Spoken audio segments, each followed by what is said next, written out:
Avis vascular centre మన దేశంలోనే the best varicose vein hospital. ఎలా పెరిగారు రామని గారు? నాకు చాలా ఇట్లా కాదు. ఇక్కడ మా నాన్నగారు చాలా good. So is a Vaishyas. మా నాన్నగారు ఆయన వచ్చి ఏంటంటే ఒక చాలా భక్తిపూర్వకంగా ఉంటారు. ఆయన చాలా పద్ధతిగా ఉంటారు. చాలా ఆర్థోడాక్స్ ఫ్యామిలీ నుంచి వచ్చిన ఆయన. ఆడపిల్లలైతే గాజులు కూడా లేకుండా ఉండకూడదు, బొట్టు లేకుండా ఉండకూడదు పిల్లలంటే. అలా పెరిగాను నేను పెరిగిన. మా నాన్నగారు అలా పెంచారనమాట. మీకు అన్నయ్యలు తమ్ముళ్ళు ఉన్నారా? ఒక బ్రదర్ ఉన్నారు. బ్రదర్ ఇద్దరు సిస్టర్స్. ఎప్పుడు మీకు డిక్టేషన్ ఇవ్వలేదా తమ్ముడు గానీ? మా బ్రదరు వాడు కొంచెం లిబర్టీగా ఉంటాడు. వాళ్ళ వైఫ్ని కూడా అలాగే ఉంటాడు. వాడు చాలా లిబర్టీగా ఉంటాడు, చాలా లిబరల్గా ఉంటాడు. వాళ్ళ పాపని కూడా అలాగే, వాళ్ళ వైఫ్ కూడా జీన్స్ వేసుకో హ్యాపీగా ఎంజాయ్ చేయి. So is very open mind. ఈ చాలా మంచివాడు వాడు. ఆ విషయంలో ఒక మంచి హస్బెండ్, ఒక మంచి తండ్రిగా ఉన్నాడు వాడు. నాకు ఒక మంచి బ్రదర్గా. So is very good. అలా అందరికీ ఉండదు. మా నాన్నగారు అయితే, అండ్ మా నాన్నగారు పర్టికులర్ ఇలాగా అట్లా ఉండకూడదని కాదు, సొసైటీలో మనము ఎందుకంటే ఆయన పెరిగిన విధం అని కొంచెం ఒక ఆర్థోడాక్స్ ఫ్యామిలీ నుంచి వచ్చాడు కదా ఆయన. అందుకని ఆయన ఏంటంటే ఆడపిల్లలంటే ఇట్లా ఉండాలి, చక్కగా బొట్టు పెట్టుకోవాలి, చక్కగా పువ్వులు పెట్టుకోవాలి, చక్కగా వేసుకోవాలి, చక్కగా శారీ కట్టుకోవాలి, ఇలా అలాగే పెంచారనమాట నన్ను. అందుకని చేసేవాళ్ళంతా చెడుగా ఆయన ఎప్పుడు అనలేదు. అలా ఉండాలంటారు అంతే. ఒకవేళ నువ్వు అలా ఉండాలనుకుంటే అది వేరు. బట్ నువ్వు మా ఇంట్లో ఉన్నావా, నాకు ఈ పద్ధతి ఇష్టం. మా అమ్మని అలాగే ఉంచేవారు, నన్ను అలాగే. హౌస్ వైఫ్ అంటే హౌస్ వైఫ్ లాగా ఉండాలని మా నాన్నగారు ఆ మైండ్ సెట్ అలాగా. మీరు లైఫ్లో బోల్డ్ డెసిషన్స్ తీసుకున్నప్పుడు ఎప్పుడైనా మీకు ఆలోచన వచ్చిందా? మీకు ఏమనిపించేది? మై లైఫ్ మై డెసిషన్ అనిపించేదా? అంతేనా? దీని కాన్సిక్వెన్సెస్ నావే అనా, లేకపోతే మంచి చెడు చెప్పేవారా ఇంట్లో? మా నాన్నగారు ఉన్నప్పుడు నేను వినేదాన్ని మంచి చెడు. ఒక్క స్టేజ్ కోసం మా నాన్నగారు మాట కూడా వినలేము. నేను సినిమాకి వస్తానంటే మా నాన్నగారు వద్దన్నారు. చెప్పాను, ఆయన చాలా ఆర్థోడాక్స్ మనిషి కదా. సో ఆ ఫ్యామిలీ నుంచి వచ్చిన మాకు సినిమాలో మన ఇంట్లో ఎవ్వరు లేదమ్మా వెళ్ళొద్దంటే నేను వెళ్తాను అంతే. మీరు పంపించలేదంటే నేను సూసైడ్ చేసుకుంటా అన్న. సో నా డెసిషన్ ఏమైనా ఒక్కసారి తీసుకున్నట్టే అది ఎవరి మాట వినను నేను. సో మా నాన్నగారి మాట వినలేదు.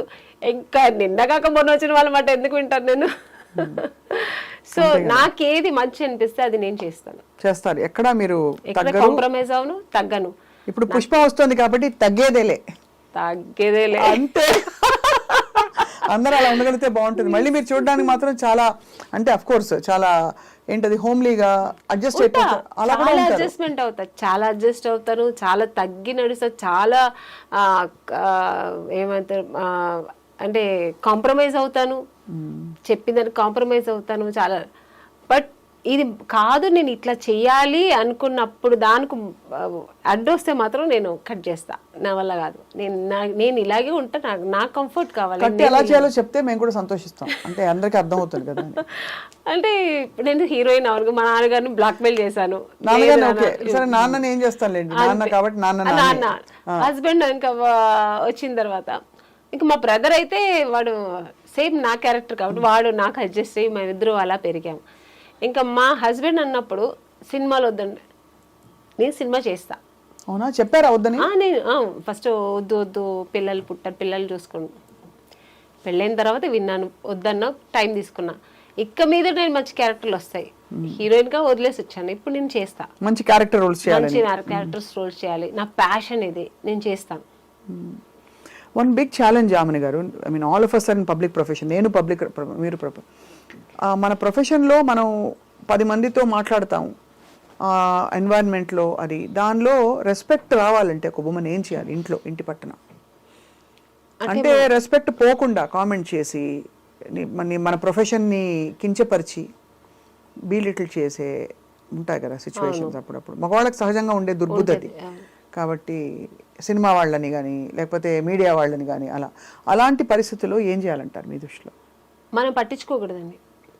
ఇప్పుడు మేము సినిమాలో ఉన్నాం, తెలిసే కదా పెళ్లి చేసుకున్నాం. నాకు నార్మల్గా చెప్తున్నాను, హస్బెండే కదా అంటున్నారు మీరు. హస్బెండ్ అన్నప్పుడు తెలిసి పెళ్లి చేసుకున్నాడు, అడ్జస్ట్ అంటే తప్పు చేస్తానని నీకు అనిపిస్తే వదిలేసాయి, హ్యాపీ కదా. నువ్వు వేరు నేను వేరు, నా పని నేను చూస్తా, నీ పని నువ్వు చూసుకో. నన్ను అర్థం చేసుకొని అక్కడ ఎలా ఉంటే ఏంటి ఇండస్ట్రీ. మా ఆవిడ మంచి ఆవిడ, మా ఆవిడ గోల్డ్, మా ఆవిడ జెమ్, ఆవిడ నిన్ను నమ్మి పంపిస్తున్నా. సరే నువ్వు ఫీల్ అయినప్పుడు నేను నీ దానికి నేను న్యాయం చేస్తా, ఆ నమ్మకానికి నేను ట్రస్ట్ఫుల్గా ఉంటాను. అంటే నమ్మకం పెడితే నమ్మకానికి ఇంకా 10 రెట్ల నమ్మకం ఇచ్చే తత్వం ఉంటుంది. ఉంటుంది కదా. అయ్యో నా హస్బెండ్ నన్ను నమ్మి పంపించిన, నేను ట్రస్ట్ఫుల్గా ఉండాలనిపిస్తుంది. లేడీస్ ఎవరైనా అంతే కదా, దాన్ని మేము రెస్పెక్ట్ చేస్తాం. ఏమీ లేనప్పుడు చేసినప్పుడు అవసరం లేదు నీకు అంత, నువ్వు వదిలేస్తే హ్యాపీ. నీకు నా నమ్మకం లేనప్పుడు వద్దు, నీకు ఆ ఇరిటేషన్ ఉన్నప్పుడు వద్దు, వద్దని చెప్పండి better. Go walk your own path అంటారు. అంతే, it's better to make your own. నాకైతే అంతే అనిపిస్తుంది. ఎందుకంటే ఇప్పుడు మేము ఇంత ఒక మంచి జాబ్ వదులుకొని, మంచి పేరు ప్రతిష్టలు వదులుకొని, ఇంత మంచి ఒక ఫీల్ వదులుకొని ఇంట్లో కూర్చోలేము. అమ్మో భయపడిపోయి ఓకే మీరు చెప్పేశారని అంత వద్దులేని అలా కూర్చుంటే అక్కడి నుంచి ఇంకోటి వస్తుంది. కరెక్టే కదా. అలాంటి మైండ్ సెట్ ఉన్న వాళ్ళు ఇంట్లో కూడా నెమ్మదిగా ఉండనివ్వరు. ఇప్పుడు గాజులు పగలగొట్టి ఇలా పెట్టి ఇలా పిస్తుంటే బ్లడ్ వస్తూనే ఉంటుంది. గాజులు కింద పడేస్తే హ్యాపీ కదా, అంతే దులిపేసుకుని పోవాలంటారు. అది మనం ఆ ధైర్యం ఆత్మస్థైర్యం మహిళకి రావాలి, నారికి రావాలి, ప్రతి అమ్మాయికి రావాలి. అది కూడా మా నారీ సినిమాలో చూపించారు డైరెక్ట్. నేనైతే వెయిటింగ్ చూడ్డానికి. అసలు ఈ సినిమాకి నేను, మీరు నమ్మినా నమ్మకపోయినా ఎంత టామ్ చేస్తానంటే. ఇక్కడ సూర్య గారు నవ్వుతున్నారు. సింగిల్ పేరెంట్ గా కొడుకుని ఎలా పెంచుతుంది అనేది నారీ సినిమాలో చూపించారు ఆయన. కొడుకు చేసే తప్పుల్ని తల్లి సరిదిద్దారు సింగిల్ పేరెంట్ గా. ఎస్పెషల్లీ పడ్డ తల్లి అయితే తప్పకుండా సరిదిద్దేంత ఒక స్టేజ్ వరకు సరిదిద్దుతాం. అది దాన్ని లిమిట్స్ దాటి కూడా కొడుకు పోయాడినప్పుడు దానికి ఒక జస్టిఫై ఇస్తుంది జస్టిస్. అదే, ఎందుకంటే షీ స్టాండ్స్ ఫర్ ధర్మం. స్త్రీకి తెలిసినంత ధర్మం అండి ఎవరికి నారీ సినిమాలో కాపాడుతుంది అన్నమాట. అంతే, ఆ ధర్మం అది అది అదే చెప్పినట్టు అమ్మవారు క్షమించిన అమ్మ క్షమించకూడదు అనేది డైరెక్టర్ సూర్య గారు చాలా బాగా చూపించారు ఈ సినిమాని. ఇంకో చాలా పవర్ఫుల్ డైలాగ్ నేను విన్నాను, నాకు బ్యాక్ ఎండ్ మాట్లాడుకుంటూ ఉంటే. జస్ట్ 2 చుక్కల వీర్యం అంటే స్పర్మ్ డొనేట్ చేసేసిన వాడు పెద్ద తోపు తుర్కాన్లా ఫీల్ అయిపోయి బయట నాకు బిడ్డ పుట్టాడు అని చెప్పేసుకుంటారు బయట. 9 మాసాలు మోసే తల్లికి శారీరకంగా ఎన్ని కష్టాలు. అలాగే నెలసరి ప్రతి మంత్లీ లేడీస్ కే అండి, మేల్ కి ఏమి ఉండదు, జెంట్స్ కి ఏమి ఉండదు, మన ఉమెన్ కే ఉంటది అన్ని కష్టాలు. పుట్టిన దగ్గర నుంచి ఏజ్ అటెండ్ అయినప్పుడు ఆ కష్టాలు కూడా ఆ అమ్మాయికి. వాడికి ఏముంది, వాడు 16 years అయినా ఒకేలా ఉంటాడు, 14 years అయినా ఒకేలా ఉంటాడు, 30 years అయినా. పైగా వాళ్ళకి వచ్చినప్పుడు 16 ఏళ్ల టైంలో వాడు పిచ్చి చూపులు చూసారు అనుకోండి, పాపం హార్మోనల్ చేంజెస్ అంటారు. అమ్మాయిలకి హార్మోనల్ చేంజ్ ఉంటే పక్కింటి అబ్బాయిని చూస్తే వేసి కాళ్ళు ఎరగొట్టి పడతారు అంతే. ఈ డిస్కషన్ నిజంగానే మన పాపం 6-5 పురుషులు ఉన్నారు, వాళ్ళు రికార్డ్ చేయడం అన్నది చాలా సంతోషదాయకమైన విషయం. వాళ్ళ జీవితాల్లో వాళ్ళందరూ ఏదో ఒక మంచి, అంటే అందరూ మగాళ్ళు అంటే మగాళ్ళందరూ మంచి చెడ్డోళ్ళని చెప్పాలి అదే కాదండి, బట్ ఆ తత్వం పోదు. బట్ టెండెన్సీ అయితే ఉంటుందండి. అది ఐ థింక్ విచక్షణతో ఉండే మగవాడు దాన్ని సరిదిద్దుకుని దాన్ని కొంచెం మంచి ఎగ్జాంపుల్స్ తీసుకుని ముందరకెళ్తాడు. అలా లేని వాళ్ళు మృగాల్లా ప్రవర్తిస్తారు ఇంట్లో. అండ్ ఎంత కొడితే అంత ప్రేమ పెరుగుతుందనే లాంటి దిక్కుమాలి స్టేట్మెంట్లు కూడా విన్నాను. భార్యని భర్త ఎంత కొడితే అంత ప్రేమ పెరుగుతుందనే ఒక దిక్కుమాలిన ఐడియాలజీ మనస్తత్వాలు ఉండే చాలా తప్పండి. చాలా చాలా చాలా ఒక స్త్రీని కొట్టి దాన్ని ఇలా అని న్యాయం చెప్పేవాళ్ళు, అది చాలా తప్పు. అది ఎలాగా ఆడదాని మీద చెయ్యెత్తడం అనేది ఎంత ఒక క్రూరమైన విషయం అది. అవును, అంతే. చాలా. సో ఇందులో పాటలు బాగున్నాయి. ఏదైనా స్త్రీని ప్రేమతోనే గెలిపించుకోవాలి. మీరు ఎక్కడ తిరుగుబడితే తను తిరుగుబడుతుంది. స్త్రీ నారీ సినిమాలో డైరెక్టర్ అదే కూడా చూపించారు. ప్రేమతో అబ్యూస్ చేసి మీరు చెప్పినట్లు ఆ వైఫ్ ఇప్పుడు స్త్రీని ఎంత నా వైఫ్ కదా, నేను చెప్పినట్టు నువ్వు వినాలి, నా కాళ్ళు నువ్వు అలా పడుండాలి అనే మొగాడికి అది ఏం బుద్ధి చెప్తుంది అనేది చూపించారు అనమాట. చాలా చాలా బ్యూటిఫుల్ స్టోరీ లైన్ అండి. అందులో ఆ చిన్న పిల్ల వచ్చి నేను అబ్బాయిగా మారిపోతా, ఎందుకంటే అమ్మాయికి ఇన్ని ప్రాబ్లమ్స్ ఉన్నాయి, ఇక్కడ ఇలా ప్రాబ్లమ్, ఇక్కడ ఇలా ప్రాబ్లం, మళ్ళీ ఇలా ప్రాబ్లం అయినా కూడా అమ్మాయిలనే అందరు అంటారు. అలా అన్నప్పుడు ఈ నారీ అనే క్యారెక్టర్, నా క్యారెక్టర్ ఉంది కదా అందులో, నారీ అంటే అది జనరల్ గా నారీ అని పెట్టారు టైటిల్ సూర్య గారు. నేను అక్కడ ఒక టీచర్, నా రోల్ దాంట్లో నా ఒక ప్రొఫెషనల్ వచ్చి ఒక దాంట్లో ఆ అమ్మాయి అలా అన్నప్పుడు అది మాత్రమే మీరు చూసారు. దాని తర్వాత ఆవిడ దానికి ఏమి ఇస్తుంది ఆన్సర్, ఎందుకు అలా ఉండాలి, మనం ఎందుకు మారాలి మగాడిగా, మన స్త్రీగా ఉండే దాన్ని ఎలా సాధించుకోవాలి అనేది తను చెప్తుంది అనమాట. ఆ తర్వాత అమ్మాయి కూడా రియలైజ్ అయ్యి దాన్ని ఫాలో అవుతుంది. క్యారెక్టర్ పేరు భారతి నాది. ఆ భారతి అనే ఆవిడ లేడీస్ అంటే మనం ఎంత స్ట్రాంగ్గా ఉండాలి, ఎందుకు ఇలా ఉండకూడదు, ఆ అమ్మాయి తండ్రికి పోయి చెప్తుంది, ఇలా కాదు మీ అమ్మాయి నువ్వు ఎందుకు చదువు మాన్పించేస్తున్నావు అంటే ఎవడో మగాడు చూసాడని ఇంట్లో కూర్చోబెట్టేస్తావా. అవి చాలాసార్లు విన్నాండి, ఇలాంటి పిచ్చి పిచ్చి ముష్టి ఆర్గ్యుమెంట్లు చాలా విన్నాం. చెప్పండి. దానికి అన్ని ఆన్సర్ ఇస్తుంది ఈ భారతి అనే క్యారెక్టర్. చాలా పవర్ఫుల్ లైన్స్ అండి. ఐ హోప్ నిజంగా మనకి అంటే ఇది ఎవరెవరికి రీచ్ అవ్వాలంటారు ఈ సినిమా మీ దృష్టిలో? ఆల్ ఓవర్ ఈ ముష్టి మగాళ్ళు ఉన్నారు కదా, అంటే అందరినీ నేను చెప్పట్లే, అందరూ మగాళ్ళు నేను చెప్పట్లేండి, ఇలాంటి ముష్టి మగాళ్ళు అంటే కొంతమంది ముష్టి మగాళ్ళు ఉంటారు కదా, ఈ చైల్డ్ అబ్యూస్ చేయడం, తప్పుగా లేడీస్ని అబ్యూస్ చేయడం, వైఫ్ని కట్టుకున్న భార్యనే తప్పు దారులు నడిపించడం, కొంత ముష్టి అంటే నేను చెప్పే ఇలాంటి పర్సెంట్ ఉన్నారు కదా అని అందరూ మగాళ్ళు. రాముడు కృష్ణుడు లాంటి మగాళ్ళు కూడా ఉన్నారండి, మంచి మంచి వాళ్ళు మహానుభావులు ఉన్నారు, వాళ్ళని నేను అనట్లే, ఇలాంటి ముష్టి మగాళ్ళు చెప్తాను. వాళ్ళకి ఇది ఒక మంచి సినిమా, వాళ్ళతో వెళ్ళి ఈ సినిమా చూడాలి. మన లేడీస్ని ఎంత అబ్యూస్ చేస్తున్నారు, చిన్న పిల్లలను చూడకుండా, ఏజ్ అయిన వాళ్ళని చూడకుండా, కట్టుకున్న భార్యకి ఒక న్యాయం చేయకుండా, దాన్ని ఎంత అన్యాయంగా వాళ్ళు ఘోరంగా దాన్ని ట్రీట్ చేస్తారు. ఒక వైఫ్ని ఎక్కడో పుట్టి పెరిగి వస్తే దాన్ని లవ్ చేసుకున్న వాళ్ళు కూడా లవ్ చేసే వరకు లవ్ చేస్తారు, వచ్చిన తర్వాత వేరేలా ట్రీట్ చేస్తారు. అలా అవుతుంటాయండి. మీకు తెలిసిన వాళ్ళకి అయ్యాయా? చాలా. ఓ 2 ఉదాహరణలు చెప్పండి ప్లీజ్. ఎందుకంటే ఇది real, this is not a film అండి, this is a real discussion we're having. ఏదో సినిమా ప్రమోషన్ ఇంటర్వ్యూ అని నేను అనుకోవట్లే, సత్యంగా నేను ఇంత కనెక్ట్ అవుతోంది కూడా ఈ సినిమా తోటి, బికాజ్ మీరే రియాలిటీకి వద్దాము, ఇది మనం నారీ సినిమా రియాలిటీకి దగ్గరగా ఎన్ని చూస్తున్నాం అంటే రోజుకు రోజు.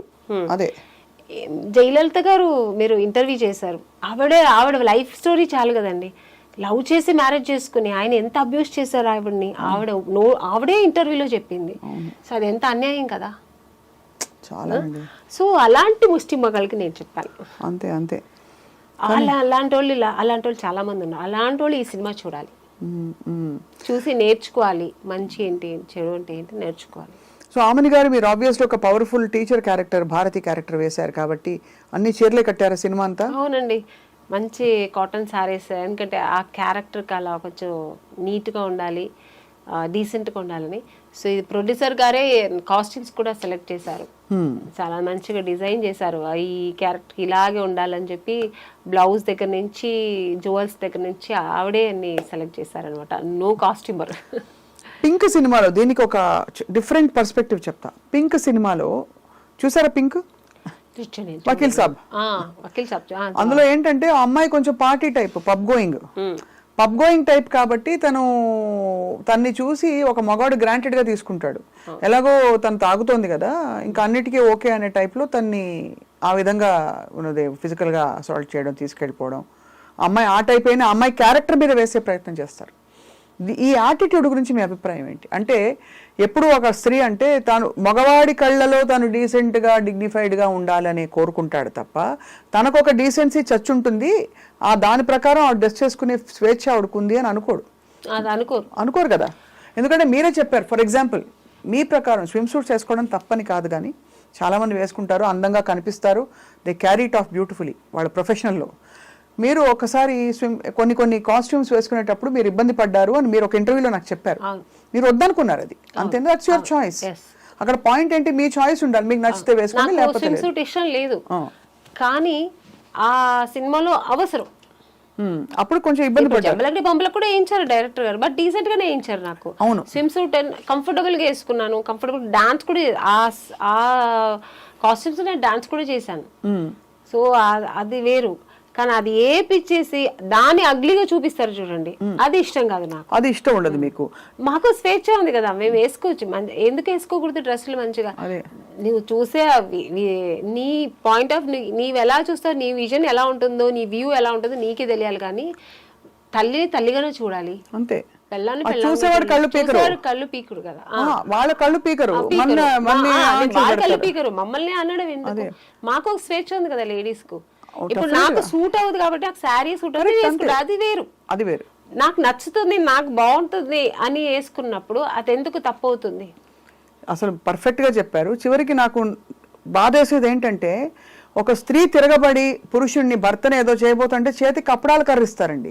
మంచి పవర్ఫుల్ వెపన్ ఏదైనా ఇవ్వచ్చు, గన్ను లేకపోతే మంచి AK-47 ఇవ్వచ్చు కదా, అప్పడాల కర్ర, గరిట, అట్ల కాడ ఇవే ఇస్తారు. అంటే అలా స్టీరియోటైప్ లేదు లేండి, అలాగా చాలా మారిపోయింది. మన లేడీస్ కూడా మన నారీ లాగే సినిమాలో ఎట్లా నారీ ఉందో అలాగే మారిపోయారు చాలా వరకు. బట్ ఈ సినిమా అయితే ఇంకా ప్లస్ అవుతుంది. ఇప్పుడు అలా లేదు, లేడీస్ అమ్మాయిలంతా నువ్వేంటో నేనేంటి అన్నట్టు లెవెల్గా ఉన్నారు ఇప్పుడు. అంతే, అలా అలా ఇదైపోయింది. అవును. మీరు అక్రాస్ కల్చర్స్ చూసారు కదా అమని గారు, ఇది ఎక్కడైనా ప్రత్యేకంగా విమెన్ కి ఈ నారీకి ఉండే ప్రాబ్లమ్స్ అన్ని చోట్ల ఉన్నాయంటారా? కొన్ని చోట్ల ఎక్కువ తక్కువ అని? అన్ని చోట్ల ఉందండి, అన్ని దేశాలు, అన్ని కల్చర్స్, అన్ని రాష్ట్రాల్లో ఉంది. ఇక్కడ మీరు తమిళ ఇండస్ట్రీ చెప్పలేనండి, అది ఎప్పుడు కొంచెం అది వేరు అనుకోండి. మన ఇండియాలో మన ఒక మన ఇండియా అని ఒక సరౌండింగ్ లో అయితే మాత్రం ఇది ఎక్కడైనా ఉంది. సో ఆమని గారు చక్కగా యాక్టింగ్ చేసుకుంటారు మీరు, మంచి సినిమాస్, మంచి రోల్స్ వస్తున్నాయి, బహుశా కావాల్సిన బట్టలు అవి కొనుక్కుంటారు, హ్యాపీగా ఉంటారు. ఏం కోరుకుంటారు ఆమని గారు లైఫ్లో? ఒక స్త్రీ ఏం కోరుకుంటుంది యాక్చువల్లీ? స్త్రీకి అన్నీ ఉంటాయండి. ఇప్పుడు ఒకప్పుడు హీరోయిన్ అప్పుడు నేను హీరోయిన్ అవ్వాలి, అలా ఇప్పుడు నేను హీరోయిన్ అవ్వాలనుకోండి, ఇంకొకరికి ఇంకొకటి ఉంటుంది, అలా ఉంటుంది. తర్వాత మ్యారేజ్, ఒక మంచి హస్బెండ్ రావాలి, నన్ను ప్రేమగా చూసుకునే హస్బెండ్ కావాలని, ఇది అన్ని కోరికలే. లేడీస్ అయితే అన్ని కోరికలే. నెక్స్ట్ పిల్లలు, మంచి పిల్లలు పుట్టాలి, వాళ్ళ భవిష్యత్తు బాగుండాలి, పెరగాలి, వాళ్ళ భవిష్యత్తు బాగుండాలి. నెక్స్ట్ ఇంకా అదే కోరుకుంటాం కదా లేడీస్కి, ఇంకా అంతకంటే ఏమి ఉండదు. తన్ని మర్చిపోయి నెక్స్ట్ పిల్లలు ఆ పాటకి వెళ్ళిపోతుంది అనమాట. నా పిల్లలు బాగుండాలి, నా పిల్లల భవిష్యత్తు బాగుండాలి, అది చూస్తే నేను మెరిసిపోవాలి, ఇదే ఉంటుంది. అవును. సో ఆ టైప్ ఆఫ్ మీరు మీ వారు అండర్స్టాండింగ్ బాగా మంచి ఎంకరేజింగ్ హస్బెండ్ అయిన. లేకపోతే నేను సినిమా ఇండస్ట్రీలో ఉండలేను కదా. ఆయన ఇండస్ట్రీలో లేరు కదా? లేదు. సో ఇప్పుడు అలా మీరు మిమ్మల్ని మీ స్కెడ్యూల్స్తో ఎలా బ్యాలెన్స్ చేసుకుంటారు? స్కెడ్యూల్స్ మీరు షూటింగ్స్కి వెళ్తారు? షూటింగ్స్కి వెళ్తాను, లేనప్పుడు 1 day 2 days లేనప్పుడు ఇంటికి వెళ్ళిపోతాను. నేను ఉండడం చెన్నై, సో ఇక్కడ నుంచి ఫ్లైట్ పట్టుకు వెళ్ళిపోవడం, పిల్లలతో 2 days ఉండడం, మళ్ళీ పరిగెత్తుకుని రావడం. సో షెడ్యూల్స్ ఇలా బిజీ ఉంటుంది. ఇంకా వీడియో కాల్స్ ఉంది కదా, అదొక ప్లస్ అయింది. ఎప్పుడు గుర్తొచ్చడంటే వీడియో కాల్ మాట్లాడడం పిల్లలతో, మార్నింగ్ అండ్ నైట్ అలాగా. సో ఒకప్పుడైతే వీడియో కాల్స్ లేదు, ఇంకా చాలా కొంచెం ఇబ్బంది అయ్యేది. ఇప్పుడు వీడియో కాల్స్ ఉంది కాబట్టి పిల్లలతో కొంచెం మాట్లాడితే ఏదో దగ్గరుండి మాట్లాడినంత ఒక ఫీలింగ్ ఉంటుంది, పిల్లల మొహం చూస్తాం. అవును అవును. ఇప్పుడు ఎంత వయసు పిల్లలకి? బాబుకి 10 years, పాపకి 8 years. వాళ్ళు సినిమా ఇండస్ట్రీకి వస్తారా? ఇప్పుడే ఇంకా చెప్తారా? అమ్మ పాప అయితే ఇంకా నాకున్న ఈ లక్షణాలన్నీ ఉంటాయి దానికి, ఎప్పుడు ఇదే ఉంటుంది, డైలాగ్ చెప్పుకోవడం ఇలా ఉంటుంది. బట్ నాకు ఇంట్రెస్ట్ అంటే నేను అతన్ని వద్దు అని చెప్పను, చెయ్యని కూడా చెప్పను. వాళ్ళకి ఇంట్రెస్ట్ ఉంటే వాళ్ళు చేస్తారు. మా బాబు అయితే వాడు కొంచెం షై ఫీల్, వాడికి అన్ని వచ్చు కానీ వాడు షై ఫీల్ ఉంటాడు. బట్ చూసిన వాళ్ళు అందరూ ఏమంటారు, మీ బాబు చాలా అందంగా ఉన్నాడు, వాడు హీరో చేయండి అంటారు. నా చేతిలో ఏముందండి, వాడికి ఇష్టమైతే వాడు రాని, వాడే ట్రై చేయని, అంతే. బ్యాకప్ అయితే ఉంటాం అంతే.